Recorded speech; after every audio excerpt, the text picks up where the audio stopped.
Atos capítulo 4, nós iremos ler a partir do versículo 32. Existe hoje, na discussão teológica, um termo chamado, um termo novo, na verdade, chamado de hipergraça.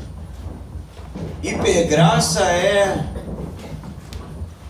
um posicionamento teológico que defende a graça salvadora de Jesus como expressão do amor de Deus, mas que também serve como muleta para se viver uma vida do jeito que se quer.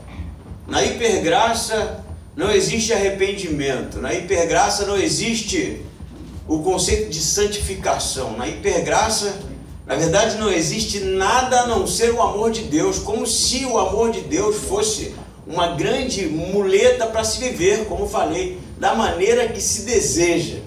Interessantemente, Dietrich Bonhoeffer, um teólogo que lutou na Segunda Guerra Mundial, estudamos isso durante a semana, já combatia esse tipo de posicionamento teológico, o que ele chamava de graça barata. Graça barata, segundo o Dietrich, era justamente uma concepção do que foi feito na cruz por parte de Jesus, por conta do amor de Deus, que barateava o sacrifício de Cristo, que barateava a entrega de Jesus pelos homens, que barateava e tornava, de certa forma, tudo aquilo que foi feito como plano de salvação do homem da parte de Deus como algo esdrúxulo. Dietrich Bonhoeffer já não barateava, mas questionava, combatia esse tipo de movimento liberal teológico no seu tempo, e que hoje existe muito presente nas igrejas que nós conhecemos por aí como igrejas emergentes. Dietrich Bonhoeffer vai cunhar, contrário à graça barata, a graça excelente, a graça valorizada, a graça realmente em sua essência, como algo vindo da parte de Deus, como presente para o homem, mas que de certa forma requer do homem o reconhecimento do sacrifício de Cristo, de tudo aquilo que foi feito por nós, porque aquilo custou caro demais, custou a vida do Filho de Deus. Por que eu estou usando essa introdução? Porque nós leremos agora o que eu acho, na minha opinião, o trecho mais difícil do livro de Atos. Particularmente, eu preferiria até pular este capítulo. Se eu pudesse escolher, eu pularia. A gente teve um momento tão belo ontem, no concílio, como a gente viu ali a igreja reunida, defendendo uma doutrina bíblica. E eu adoraria ter um sermão aqui extremamente positivo para você, mas a gente está fazendo a série em Atos e o texto da vez é o texto que nós leremos agora. Por isso eu convido você a manter o seu coração aberto e deixar Deus falar a você através da sua palavra. Atos capítulo 4, versículo 32 diz assim: a multidão dos que criam estava unida de coração e propósito.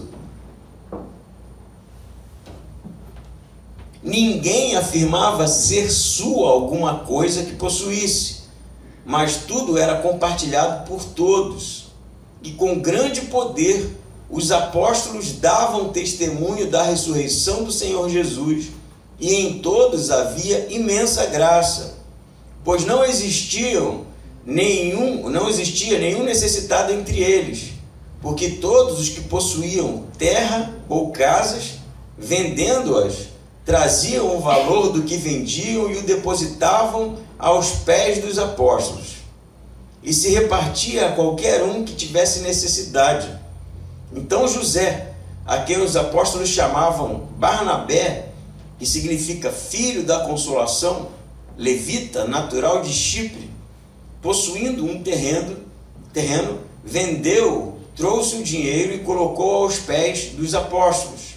Mas certo homem chamado Ananias, juntamente com Safira, sua mulher, vendeu uma propriedade e ficou com uma parte do valor. E sua mulher também sabia disso. Então ele levou a parte restante e colocou aos pés dos apóstolos. Até aqui, mas mantenha a sua Bíblia aberta, nós continuaremos lendo esta porção. Lucas, vai contar para a gente, desde o início da nossa leitura de Atos, como foi o nascimento da primeira igreja cristã, primeira igreja que cria realmente que Jesus era o Messias, que Jesus era o enviado de Deus. Igreja esta que inicia a sua origem pública com o derramamento do Espírito Santo.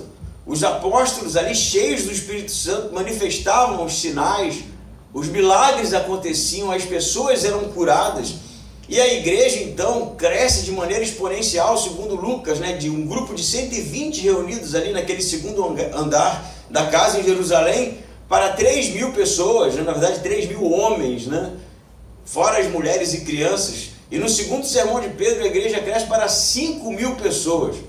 Aqui provavelmente já havia crescido mais, mas eu posso tentar visualizar numa igreja de mais de 5.000 pessoas em que não havia necessidade, não havia necessitado, porque havendo alguma situação de desemprego, de miséria, de fome, de escassez, as pessoas eram levadas, através do Espírito Santo, a vender as suas posses para sanar o problema. Diz Lucas que eles colocavam o dinheiro, o valor aos pés dos apóstolos. Na verdade isso não é literal, como se os apóstolos ficassem sentados em cadeiras e o dinheiro era colocado nos seus pés, mas é uma expressão dessa época para dizer que os apóstolos é que administravam este valor. Esse dinheiro era para quê? Para sanar o problema da necessidade física, do mantimento, da fome, porque era um grupo muito grande e as pessoas que estavam fazendo parte daquela igreja, em sua maioria, sofriam perseguição, por parte dos próprios judeus. Embora o povo olhasse a igreja que nascia ali com bons olhos, porque eles cuidavam uns dos outros, a elite religiosa do período perseguia esses cristãos, porque eles olhavam aquilo como uma seita que trazia perigo, para a religiosidade do seu tempo. Na verdade, Lucas já falou para a gente que a igreja se comportava assim. Ele reintroduz, este tema do compartilhamento de bens, E é necessário uma observação aqui, isso não é comunismo, Porque ninguém era obrigado a vender nada. As pessoas que vendiam suas posses para resolver o problema ali dos seus irmãos que passavam necessidade, faziam isso porque queriam fazer. E o texto vai dizer isso para a gente. Então era realmente uma porção pequena, posso dizer assim, dos novos céus e nova terra, de algo que Deus estava realmente transformando, regenerando, a ponto das pessoas não se apegarem aos bens materiais, mas estarem muito mais preocupados com o outro do que com as coisas.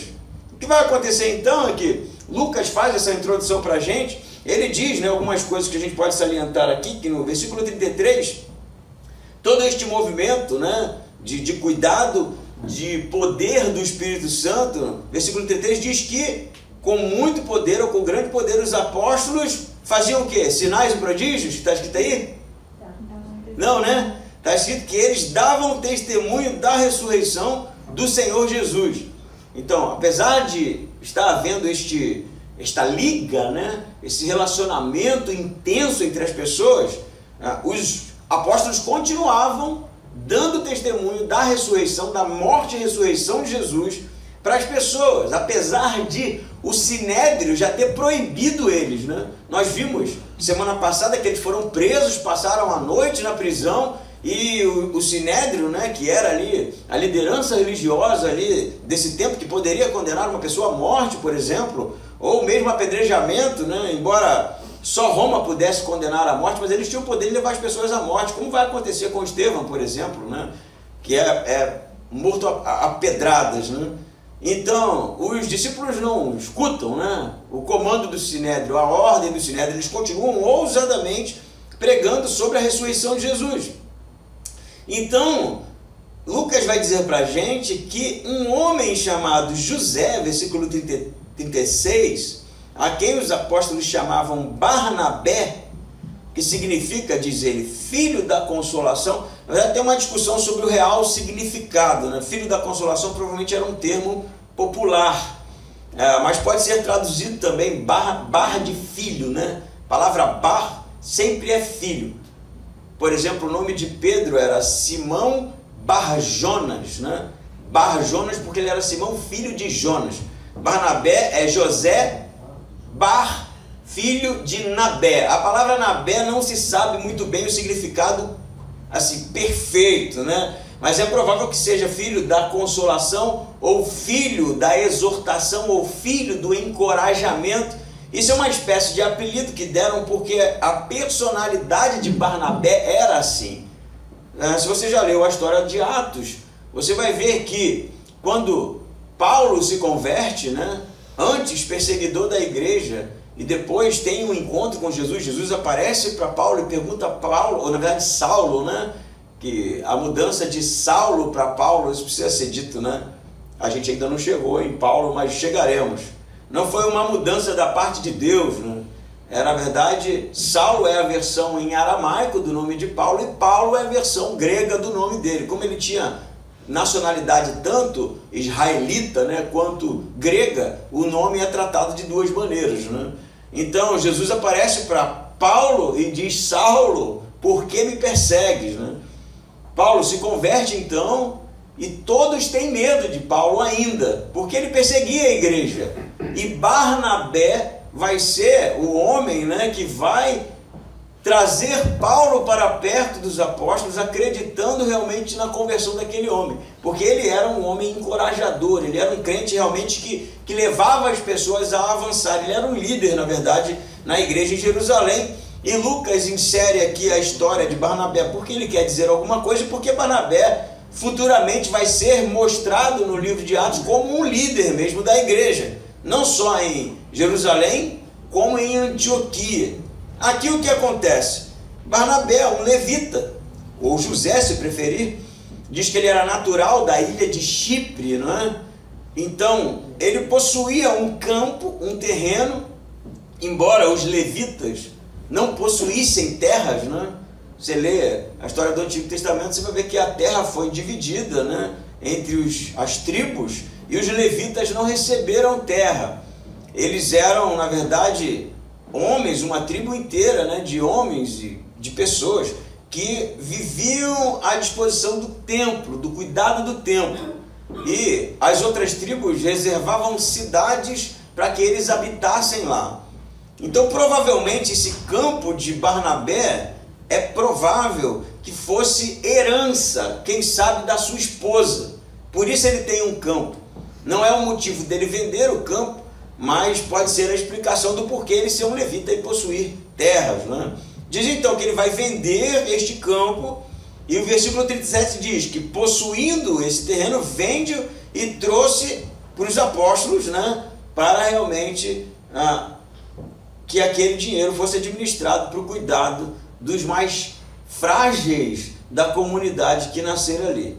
Lindo, né? Eu poderia parar aqui e pregar um sermão bem bonito sobre cuidar do outro, né? Sobre não se apegar aos bens materiais, quem sabe, sobre olhar o outro como importante para Deus, importante para nós. Mas o que segue aqui é realmente a intenção de Lucas é mostrar o contraste daquilo que Barnabé fez, vendendo um campo e entregando dinheiro ali aos apóstolos para o cuidado dos frágeis, e aquilo que Ananias fez.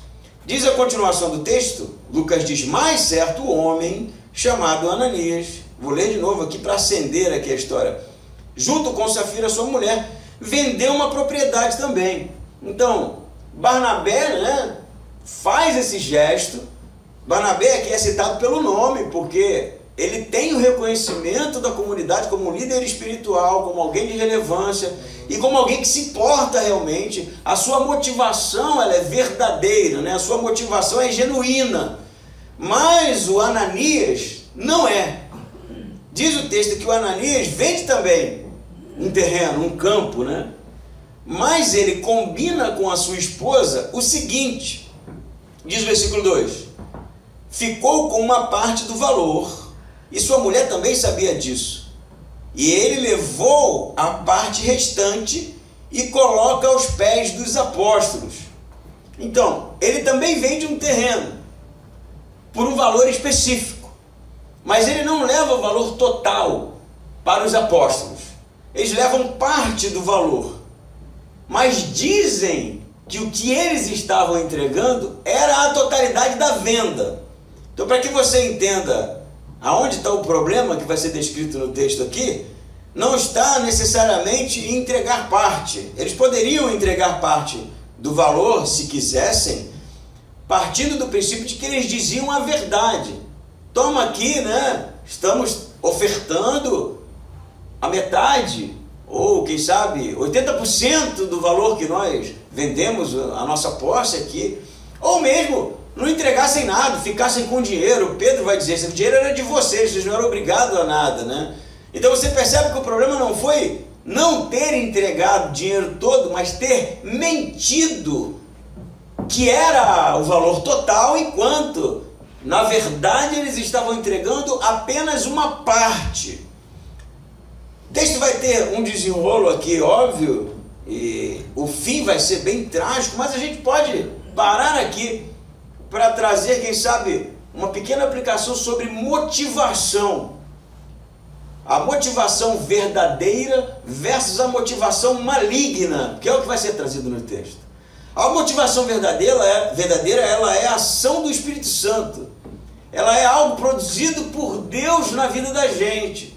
É algo que nasce naturalmente por conta de uma necessidade no corpo, na igreja, mas que realmente é produzido por Deus em nós. E quando é feito, como o texto diz, algo de coração, algo pleno, não é? Algo puro, singelo até. Esse certamente, absolutamente emana da parte de Deus. Mas o contrário também é verdade. Quando a motivação não é o Espírito Santo, quando a motivação não é Deus, quando a motivação não é algo fruto realmente de um coração transformado, ela é extremamente humana, cujos fins não é necessariamente a necessidade, mas a si próprio. O que eles queriam? Mentindo. O que eles queriam agindo dessa maneira? Eles queriam ser reconhecidos como Barnabé. Por isso que eles estão mentindo. Olha aqui, né? Imagina aqui que você, né, venda lá uma casa na praia, sei lá, pensa em alguma coisa aí de posse. E aí você chega aqui e fala, pastor, né? Estou aqui dando uma oferta para a igreja para começar a construir o templo de vocês. Oh, que lindo, né? E o pessoal acha tudo bonito. E aí você fala assim, dando testemunho, provavelmente foi o que aconteceu aqui, né? Nós vendemos por tanto, né? 300 mil reais. E estamos depositando aqui, diante da igreja, o valor total da venda. Aí o pessoal olha, todo mundo feliz, abraça você e passa a te ver, né? Caramba, com olhos bondosos assim, né? Generosos. Caramba, como o Arthur é bondoso, né? Como o Arthur é um crente. Mas na verdade o Arthur, na minha história aqui, né? Não vendeu por 300 mil, vendeu por 1 milhão. E ele pegou os 300 mil e trouxe aqui só para ser reconhecido, só para todo mundo bater palma. O seu objetivo não é necessariamente ajudar a igreja, embora 300 mil venha muito bem a calhar para quem quer uma construção, né? Mas é o reconhecimento pessoal, é a vaidade dele, é a busca realmente pelo reconhecimento da comunidade, mas de maneira hipócrita e mentirosa. Esse tipo de motivação, ele é pernicioso, ele é maligno, ele é condenado por Deus. E a gente vai ler na continuação, não é? O que vai acontecer agora, assim, é até difícil de encontrarmos um lugar para encaixar isso muito bem, né? Porque o que vem acontecendo com a igreja é tão bonito, né? Na igreja de Atos. É algo tão natural, algo tão belo, assim, tão de Deus, e de repente a gente esbarra com um episódio desse. Diz o texto então, que depois que eles combinaram, versículo 3, quando eles levam o dinheiro, Pedro pergunta, na verdade está só Ananias, né? Vale a pena aqui, quem sabe, a gente entender o significado dos nomes aqui, porque no texto tem muito a ver, né? Safira significa bela, né? Como uma pedra, né? De uma beleza, né? E Ananias é mais cômico, na verdade é trágico, né? Porque Ananias significa Deus dá com graciosidade. Deus é gracioso, Deus dá, presenteia com graciosidade, coisa que ele não está fazendo no texto. Diz então, quando ele está diante de Pedro, Pedro pergunta: Ananias, anotem isso aí, gente. Olha o que Pedro vai dizer: porque Satanás encheu teu coração para que mentisses ao Espírito Santo e ficasses com uma parte do valor do terreno, enquanto possuías não era teu, e depois vendido o dinheiro não estava no teu poder? Como planejaste isso no coração? Não mentistes aos homens, mas mentistes a Deus. Algumas coisas interessantes aqui. Barnabé estava cheio do Espírito Santo. Ananias estava cheio de Satanás. A palavra cheio aqui é a mesma usada para o enchimento do Espírito Santo que está acontecendo na igreja de Atos. Além disso, Pedro diz duas coisas bem interessantes. Ele diz que Satanás encheu o coração de Ananias, e depois ele diz que Ananias tramou isso no seu coração. Então há um conluio aqui, de um desejo de Ananias por reconhecimento e de uma oportunidade do diabo de encher o coração daquilo que ele desejava. Na verdade, vamos fazer um pequeno searching aqui em momentos no Novo Testamento que isso acontece. Por exemplo, quando Jesus diz que vai morrer, não é? Que estava chegando a hora, e Pedro diz para ele que aquilo não aconteceria, né? Que isso, que para a cruz, o que? Isso vai acontecer com você, você está viajando. O que é que Jesus diz para Pedro? Sai de ré, Satanás, não é isso que ele diz? E ele diz para Pedro que Satanás estava rodeando Pedro como um leão, querendo devorá-lo. Aquelas ideias de Pedro não eram de Pedro, era do inimigo, tentando impedir Jesus de ir para a cruz, não é isso? Outro momento que isso acontece de maneira semelhante, Jesus no deserto, e quem que está ali para tentar, né, para colocar ideias ali contrárias ao desejo de Deus? Mais uma vez, o diabo tentando Jesus ali, soprando, não é? Quem sabe oferecendo, trazendo novas ideias, novas possibilidades. E aqui a expressão é muito interessante, porque é justamente isso que acontece. Satanás enche o coração de Ananias, mas enche de quê? De algo que Ananias nunca tinha pensado? De algo que Ananias sequer flertou? Não, com aquilo que Ananias estava maquinando. Perceba isso. A motivação, ela pode ser realmente um caminho para o enchimento do Espírito Santo, se ela vir de Deus, se ela for boa, se ela for pura, como também pode ser um caminho para o diabo e para a destruição. E a gente precisa entender e discernir essas coisas. Porque pode ser que aquilo que nos motiva a estar na igreja, pode ser aquilo que nos motiva a fazer boas coisas, porque percebam, se a história fica só nisso, venderam o campo, deram parte, tá lindo. Mas a motivação por trás é que realmente vai dizer se aquilo é de qualidade ou não.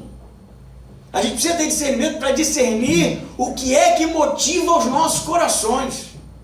O que é a motivação para nós estarmos aqui, para nós fazermos o que fazemos, para nós realmente estarmos situados de alguma maneira em um lugar dentro do corpo de Cristo. Faça análise. Por que você faz o que faz? Por que você vem aqui ao domingo? Por que você busca, né, estar nos grupos durante a semana? Por que você é cristão? Por que você, no final das contas, está perseguindo essa coisa chamada evangelho, chamado graça, chamado reino de Deus? Faça uma análise. Se na sua análise o resultado é: eu estou atrás de tudo isso por causa de um benefício, e esse benefício é sobre você, é sobre o seu ego, é sobre o seu bem-estar, é sobre o seu medo de ir para o inferno, é sobre qualquer outra coisa que não seja o corpo, que não seja para o bem da comunidade, que não seja realmente algo que mova o seu coração no desejo de cuidar do outro, Pode ser que estar aqui seja algo do diabo para a sua vida. Eu nunca preguei uma coisa assim, cara, porque é estranho pra caramba. O diabo dizendo, vai para a igreja, filho. Vou até tomar uma água aqui. Parece bom, né? Ah, não sei se eu vou para a igreja hoje. Aí o diabo fala assim, vai, pô, vai ficar em casa? Diabo crente, né? Evangelista quase. Vai, mas vai com um coração maligno. Vai buscando reconhecimento. Vai falando mal das pessoas. Vai para alcançar bênçãos, né? Sobre você é lindo, cheiroso, especial. Você é o centro do culto. Vai para falar mal da música, do som que deu problema. Vai todo. Melhor que ficar em casa, diabo. Mas não fica em casa não. Em casa você não está trazendo problema para ninguém. Vai para a igreja. Você já ouviu isso? Eu vou te contar uma história aqui real. De um amigo meu que, anos atrás, né? Ele estava passando por um problema de depressão. E na crise lá, ele chegou aí na igreja, né? Foi à frente e tudo. O cara estava mal. E eu achei que ele fosse pegar no tranco, né? Esse cara vai se converter, cara. Só que ele sumiu. Não foi mais e tal. E aí eu tive com ele e falei, o que aconteceu, cara? Você foi lá na igreja e tal? Ele falou, não, eu fui numa mãe de santo, que era alguém que já dava consulta para minha avó, para meus pais. Eu fui lá. Eu não acreditava naquilo não, mas eu fui lá. Meu pai me levou. E aí ele disse que aquela mulher manifestou lá uma entidade, né, que eles dão o nome, e ela disse para ele, sabe o quê? Vai para a igreja. Lá que é bom. E ele, depois disso, nunca mais botou o pé na igreja. Ele passou a ser espírita. Porque ele disse, se ela me mandou ir para a igreja, porque isso aqui é bom. Ela quer o meu bem. Parece bom, né? Vai para a igreja. Poxa, um espírito dizendo para você ir para a igreja, né? E aí o efeito é o contrário, né? Não, você está dizendo, então não precisa, porque está cuidando de mim, então eu vou ficar por aqui mesmo. O que o diabo colocou aqui no coração de Ananias e Safira, do casal? Não ir para a igreja, deixar de congregar, vender, fugir com dinheiro, né? Ou então pegar aquele dinheiro e sei lá, fazer alguma outra coisa. Não, vai para a igreja. Mas vai com o coração torto, errado. Vai com você no centro. Vai ser a centralidade de Cristo. Vai sem se importar com as pessoas. Vai buscando reconhecimento, status. Vai para que as pessoas vejam como vocês são bons. Cara, a mesma coisa que o diabo falou para Jesus no deserto. Não é isso? Mesma coisa. A mesma coisa que ele fala há milênios para a gente. Só para aqui, ó.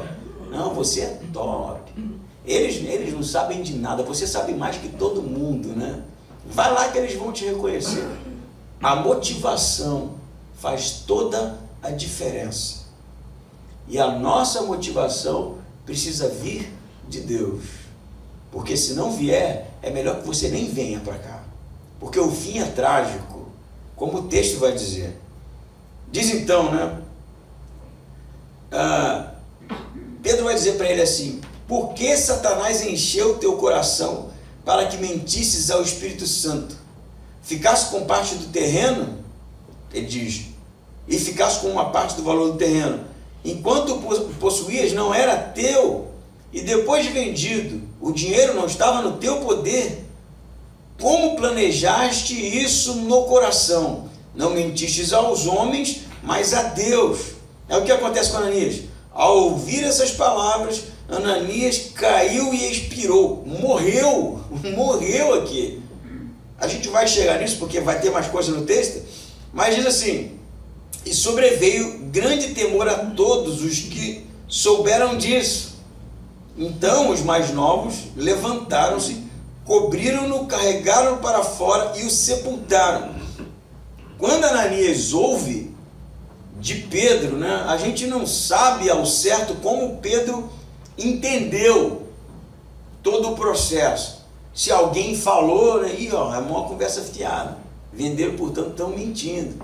Ou se Deus é quem mostrou através do Espírito Santo para Pedro, o que é bem mais provável, levando em consideração que os apóstolos estavam empoderados pelo Espírito Santo e manifestando dons espirituais, né? Manifestando cura e tudo mais. Então é provável que o conhecimento de Pedro seja algo da parte de Deus, ele vê o coração de alguma forma. E o que vai acontecer com Ananias? Quando ele é descoberto, na mesma hora diz que ele morre, cai duro, né? Alguns comentaristas vão tentar dizer que o susto foi tão grande, a vergonha foi tão grande que o cara infartou ali na hora. Eu não sei, é possível, né? O problema é você explicar como ele e a esposa infartaram na mesma hora, né? E o que me parece ser, e é o consenso, é que foi um juízo da parte de Deus, realmente, que aconteceu aqui. Mas a gente vai continuar lendo e quem sabe isso vai ficar mais claro para a gente. Depois de um intervalo de cerca de 3 horas, diz o versículo 7, chegou também sua mulher, sem saber o que havia acontecido. Então passaram 3 horas, né? Ananias já tinha morrido, ele foi sepultado bem rápido, né? Porque o judeu sepultava no mesmo dia, né? E no caso dele, como foi um juízo da parte de Deus, eles viam isso como uma maldição. Então eles sepultavam fora de Jerusalém, fora dos muros, sem nenhum cortejo. O cara caiu duro e já levaram e enterraram, né? Não era necessário IML, né? Certidão de óbito, ou uma carícia da polícia. Não era não, é morria e enterrava.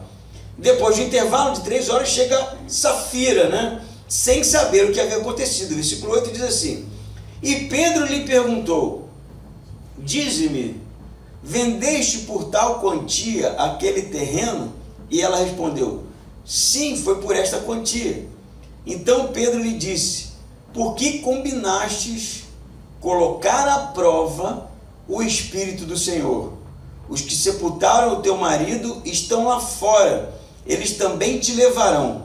Na mesma hora ela caiu aos pés dele e expirou.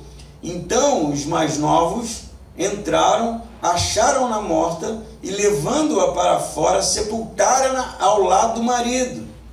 E um grande temor tomou conta de toda a igreja e de todos os que ouviram essas coisas. 3 horas depois, Safira chega desavisada, não sabe o que aconteceu com seu marido, e ela vai então ser questionada por Pedro. Percebam que Pedro dá a oportunidade dela se arrepender, né?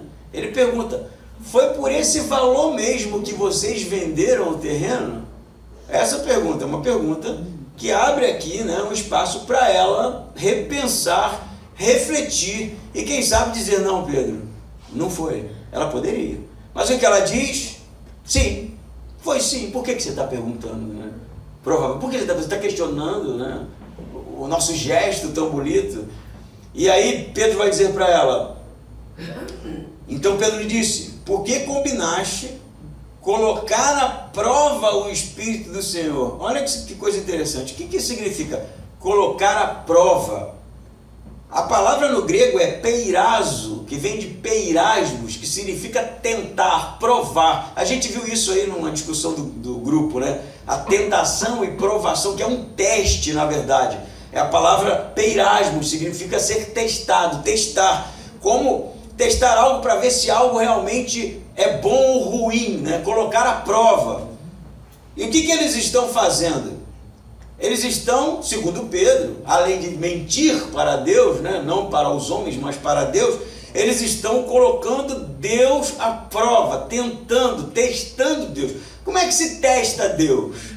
A palavra usada aqui é realmente uma palavra usada também para o povo no deserto, que testava Deus, mesmo depois dos sinais, né? Deus ter tirado eles do cativeiro egípcio, ter aberto o mar, eles terem visto todos os sinais, eles continuavam testando Deus, no sentido de dizer que Deus não os levaria para a terra prometida, que eles morreriam no deserto, que era melhor voltar para o Egito, que as coisas não estavam tão bem assim. Era aquele tipo de questionamento que duvidava, sabe? Que duvidava se Deus realmente era tão bom assim a fazer o que ele estava falando que ia fazer. Como é que eles testaram Deus?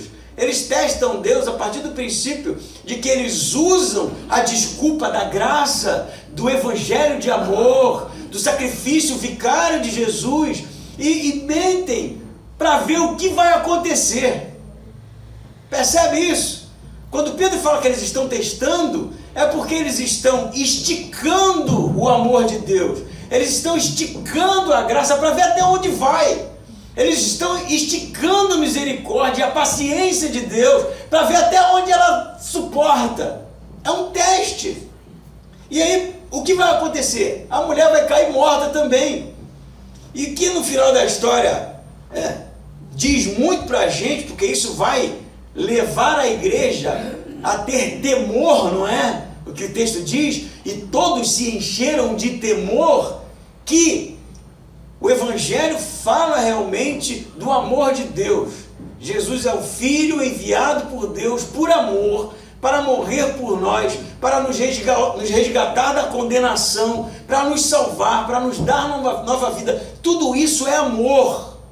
Amor puro, amor, na verdade, mais pleno que você vai conhecer na sua vida. A palavra do filho pródigo é sobre isso, sobre um Deus que aguarda ansiosamente o filho retornar. Isso é tudo verdade, mas a gente não pode confundir isto com vagabundagem. A gente não pode confundir graça com vida leviana. A gente não pode confundir graça como muleta para viver esticando a misericórdia de Deus para ver até onde ela vai dar. Sabe por quê? Porque se isso acontecer, Deus precisa fazer alguma coisa. Ele não pode ficar passivo diante da iniquidade, porque senão ele não é Deus, porque senão ele não é justo, porque senão ele não é santo. Se ele começa a tolerar todo ato realmente de pecado, de vida imoral, de mentira e de hipocrisia dentro da sua igreja, ele não é santo. Aí ele está deixando a coisa rolar de qualquer jeito. É só você usar como exemplo a sua família. Se você for um pai ou uma mãe que ama tanto seu filho, ama tanto que deixa ele fazer o que ele quiser e não corrige, não é amor. Não é amor, é irresponsabilidade. Se você ama tanto seu filho, o amor é tão forte que você não tem sequer a coragem de exortá-lo na hora que ele está caminhando realmente para a destruição, isso não é amor. Isso é irresponsabilidade. Porque se você ama realmente, você intervém. Não é isso? Estou dando um exemplo bem, eu diria, longe do que é o que está acontecendo aqui. Porque Deus não permitiria que ninguém corrompesse a sua igreja. A noiva, a comunidade dos santos, dos salvos. Ele não permitiria isso. Ele não ia permitir essa igreja se tornar uma igreja hipócrita, mentirosa, de pessoas vaidosas, que tinha o coração motivado por questões extremamente egoístas. Deus não permitiria isso. Quem julgou Ananias e Safira não foi Pedro, foi Deus. Foi Deus. E eu te digo uma coisa: se Deus fosse julgar a gente pelas mentiras que a gente conta, se Deus fosse julgar a gente pela vaidade que existe no nosso coração, se Deus fosse julgar a gente pela causa, muitas vezes, egoísta que nos move, será que ia ficar alguém em pé aqui? Pergunta, né? Será que ia ficar alguém em pé aqui? Ou será que Deus ainda não fez isso porque a sua misericórdia não foi esticada aos extremos, né? Porque um dia ela será, e o juízo de Deus virá sobre todo filho da desobediência. Porque a gente não pode confundir a graça com vagabundagem. Deus continua sendo santo, e Ele requer da gente santidade, Ele requer da gente realmente uma vida verdadeira, genuína, de entrega, algo puro. E a gente, como cristãos verdadeiros, não podemos permitir isso na igreja. Entende? O que Pedro fez aqui é o que qualquer um crente verdadeiro faria: combater o pecado e a iniquidade dentro da igreja. Combater pessoas que estão buscando realmente serem aplaudidos. Combatendo pessoas que têm no seu coração pura e simplesmente a vaidade humana, o desejo do reconhecimento, o desejo do status, a torre de Babel. Nós precisamos ser zeladores do Evangelho, e você tem toda a liberdade e todo o direito de exortar quem quer que seja, que esteja se comportando dessa forma. Não somos legalistas, né? Que fica julgando as pessoas. Eu até digo para você assim: pode me xingar se quiser. Tá com raiva de mim? Briga comigo, me xinga. tá tranquilo, a gente depois se desculpa. Pode falar que meu filho é um babacão. Fala que a minha esposa é feia. Se você tiver coragem. Mas não mexe com a igreja não, filho. Não mexe com a igreja não. O que você fizer contra mim, contra a minha família, não importa. A gente resolve. Mas não mexe com a igreja não. Não tenta tocar na igreja. Não tenta ferir a igreja. Não tenta magoar a igreja. Não tenta contaminar a igreja. Porque o juízo que vem é de Deus. Porque a igreja é a sua noiva. Porque a igreja é o resultado do plano de Deus. Entende? É o motivo de Jesus ter ido para a cruz. E Pedro aqui não permite isso. Quem sabe, né? Nos tempos de hoje, se o Arthur viesse com os 300 mil e eu ficasse sabendo que era 1 milhão, eu nem ia falar nada. Era melhor 300 mil que nada, né? Melhor. Pô, Arthur, legal, né? Não foi 300 não, eu ouvi falar, esqueci de te dizer, foi 1 milhão. Não, tá bom, né? Quem sabe, né? Esse comportamento pareceria ser vantajoso, mas não é. Não é. Isso não tem a bênção de Deus, isso não tem a mão de Deus. Deus não abençoa esse tipo de coisa, conivência. Olha o que aconteceu com Safira. Foi conivente com o marido. Ela poderia ter se posicionado, né? E eu digo aqui para as esposas, né? O marido precisa ser o líder da sua casa, assim, o homem, né? Realmente que é o mantenedor do lar, que é o líder espiritual, que é o sacerdote na sua casa. Mas se ele disser para você, esposas, vamos mentir, vamos fazer isso aqui que é errado, combata ele, na hora. Fazer assim, não. Você não está sendo líder nem sacerdote da casa, você está mentindo, você está errado. Eu não sou conivente com isso não. Isso é problema seu. Você quer cair duro lá na igreja? Caia sozinho, não conte comigo, né? Essa hora é a hora que você desobedecer mesmo. Fala assim, eu tô contigo nisso não. Nessa hora eu não sou auxiliadora não. Tu tá sozinho, quer mentir, o problema é seu. Mas não seja conivente com isso. Não interessa. Parece vantajoso, mas no final você sabe que a essência não é boa. Sai de perto, né? Não compactue. Que a igreja precisa ser pura, singela, cheirosa, não é? Brilhante, linda, porque ela é realmente o resultado do plano de Deus para a salvação dos homens. Amém? Amém? Amém. Quem tem 300 mil aí para trazer aqui? Ninguém, né? Que bom, é seu, filho, não estou te pedindo dinheiro não. Mas se vier, conte a verdade, né? Conte a verdade e que seja de coração.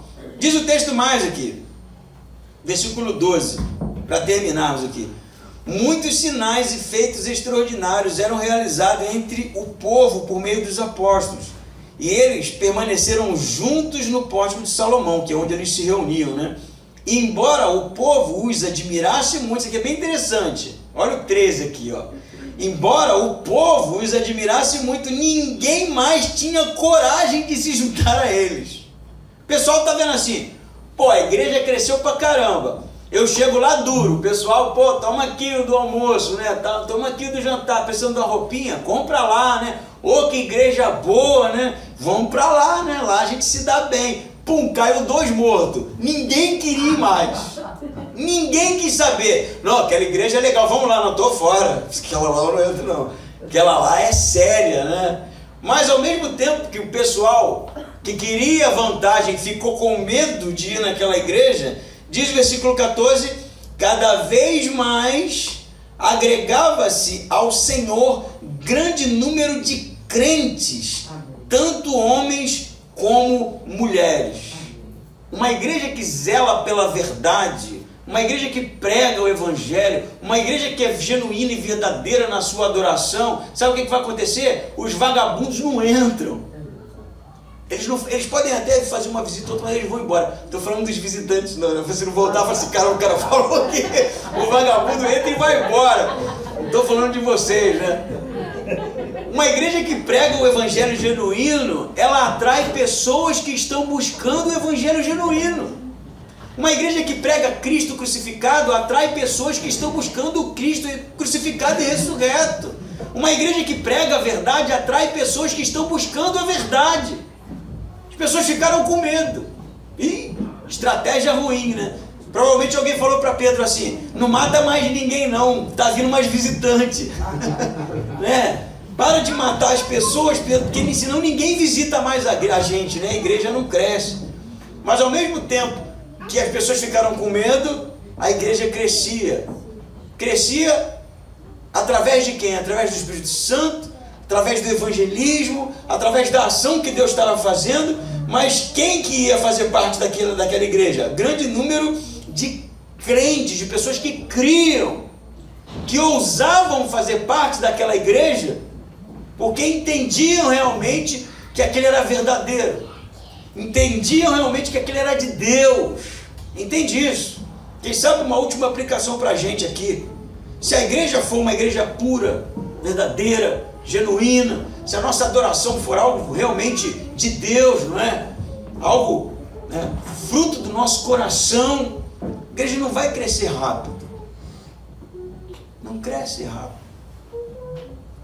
Se a igreja for uma igreja que prega um evangelho puro, que realmente está interessado no relacionamento com Deus, e conhecer a palavra de Deus, e conhecer o Cristo ressurreto, ela não vai crescer rápido, porque as pessoas não vão querer isso.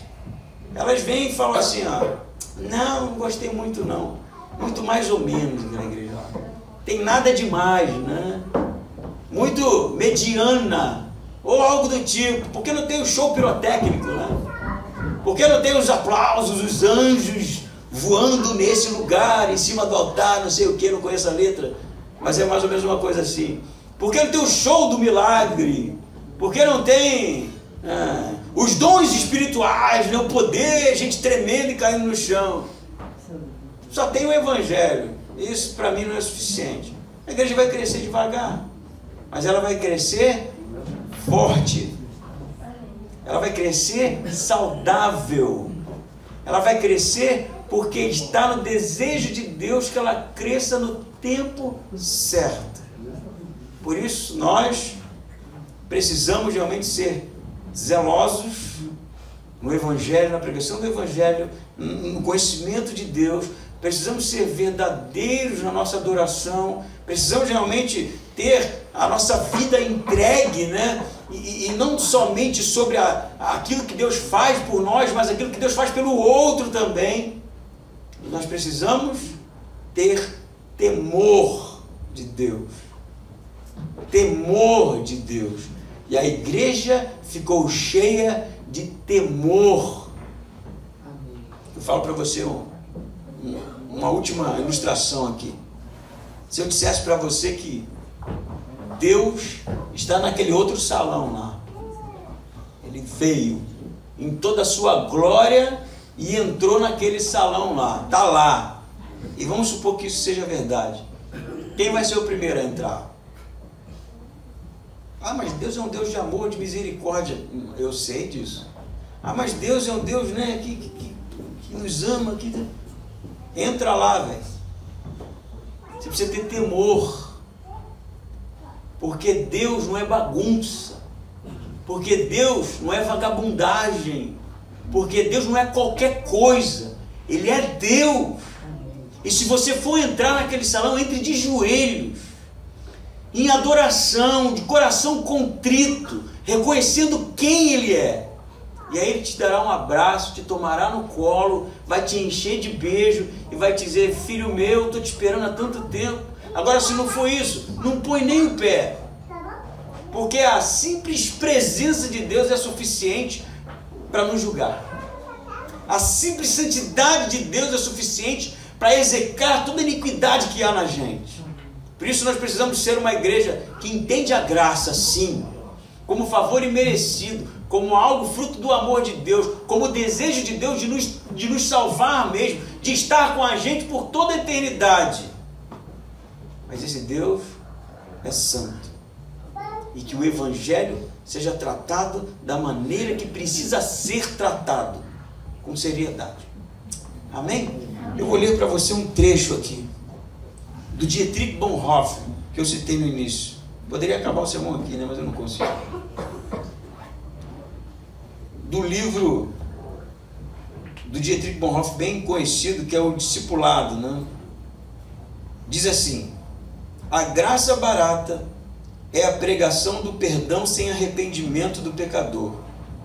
É o batismo sem disciplina. é a comunhão sem confissão de pecados, é a absolvição sem confissão pessoal. A graça barata é a graça sem discipulado, é a graça sem cruz, é a graça sem Jesus Cristo vivo e encarnado. Mas a graça preciosa é o tesouro oculto no campo, pelo qual o ser humano vende feliz tudo o que possui. É a pérola preciosa pela qual o mercador oferece todos os seus bens. É o domínio do reino de Cristo, pelo qual o ser humano arranca o olho que o faz tropeçar. É o chamado de Jesus Cristo, pelo qual o discípulo deixa suas redes para trás e o segue. A graça preciosa é o evangelho que sempre se deve procurar, a dádiva que sempre se deve pedir, a porta a qual se tem de bater. Essa graça é preciosa porque chama ao discipulado. É graça porque chama ao discipulado de Jesus Cristo. É preciosa por custar a vida ao ser humano. É graça, pois só assim dá vida ao ser humano. É preciosa porque condena o pecado. É graça porque justifica, perdoa o pecador. É preciosa sobretudo porque foi preciosa para Deus, porque lhe custou a vida do seu Filho. E, portanto, não pode ser barateada para nós, pois custou caro para Deus. É graça sobretudo porque Deus não considerou o seu próprio Filho, porque custou caro demais para pagar as nossas dívidas, e assim o deu por nós. A graça preciosa é a encarnação de Deus. Amém?